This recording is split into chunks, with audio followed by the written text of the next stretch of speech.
Misalnya sekarang ada problem apalah, sebetulnya solusinya gampang sekali. Ketika kita minus atau ketika kita tidak berkecukupan, mulai dulu ulama itu solusinya gampang. Pernah suatu Abdul Qasim Al-Junaidi atau siapa sajalah, ini karena polanya sama, menyuruh muridnya, saya tolong belikan ikan.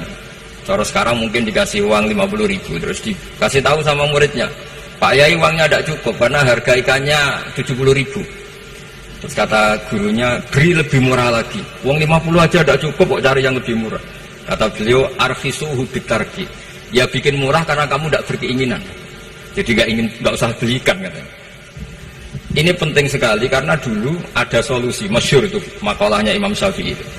Kata beliau, fa innal ghina anisyai'ila bihi, kalau kamu ingin tidak tergantung sesuatu, maka hindari sesuatu itu. Jangan memaksakan memenuhi sesuatu itu dengan memaksakan, tapi hindari sesuatu itu.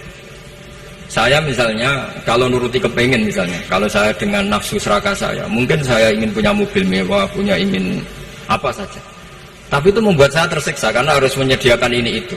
Ya sudah, tidak usah ingin, sehingga mudah sekali. Makanya kata ulama dulu, fa innal ghina anisyai'ila bihi, untuk menjadi berkecukupan usahakan banyak hal yang tidak Anda butuhkan.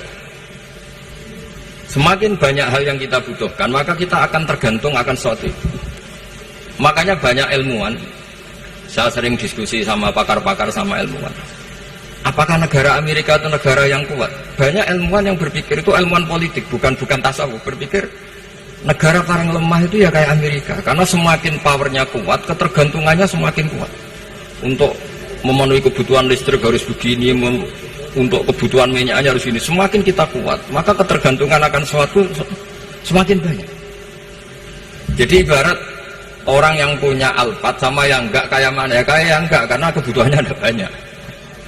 Artinya dalam kondisi krisis, ulama masih punya solusi, yaitu al-ghina itu anisyai'ila bihi. Jadi usahakan ketercukupan itu karena menghindari kebutuhan-kebutuhan yang tidak primer, yang tidak prinsip, bukan memaksakan semuanya terpenuhi. Karena kita ini ulama, dulu ketika sebelum ada negara, belum ada TNI, itu ulama punya cara untuk melawan Belanda. Karena mereka terbiasa punya loyalis, punya muhibbin, punya ghirah, punya strategi, sehingga Belanda itu kesulitan ngedip ulama. Apalagi mereka terus ke Mekah, ketemu komunitas internasional yang semuanya berfatwa bahwa penjajahan harus dilawan. Itu luar biasa. Belum ada negara, nggak ditopang negara, kemudian tetap bisa melakukan perlawanan. Coba kalau dulu ngelawan nunggu, wah saya mau ngelawan penjajah kalau saya diangkat jadi TNI, saya mau ngelawan kalau saya punya otoritas yang disahkan negara, itu ribet, negara belum terbentuk.